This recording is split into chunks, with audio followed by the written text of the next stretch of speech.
সবাই জানে যে আমরা 2022 ডিসেম্বরে পরীক্ষা দিয়ে পাস করেছি। তো আমরা এখনও বসেই রয়েছি। যতদূর আমরা দেখতে পাচ্ছি যে বিভিন্ন স্কুলগুলোতে টিচার সংকট রয়েছে, তৎসত্ত্বেও আমাদের নিয়োগ প্রক্রিয়াটা সেরকম আমরা আশাবাদী হতে পারছি না। তো আজকে আমরা আসার পর আমরা জানলাম যে ডিরেক্টর স্যারের কাছ থেকে আমরা জেনেছি যে এনসিটি থেকে ওরা কাগজ পাঠিয়ে দিয়েছে রুলস চেঞ্জ করার জন্য। যেহেতু আমরা সবাই জানি সুপ্রিম কোর্ট একটা নির্দেশ দিয়েছে, সেই অনুযায়ী রুলস চেঞ্জ করতেই হবে। তো টিআরপিটি থেকেও কাগজপত্র পাঠানো হয়েছে সেক্রেটারিতে। তো সেই কাগজপত্রটা মানে সিগনেচার হয়ে গেলে বা রুলসটা সংশোধন হয়ে গেলেই আমাদের নিয়োগ প্রক্রিয়া শুরু হয়ে যাবে, যেটা স্যার আমাদের আশ্বাস দিলেন আর কি।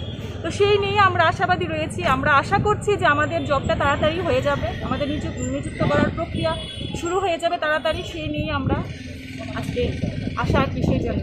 ধন্যবাদ।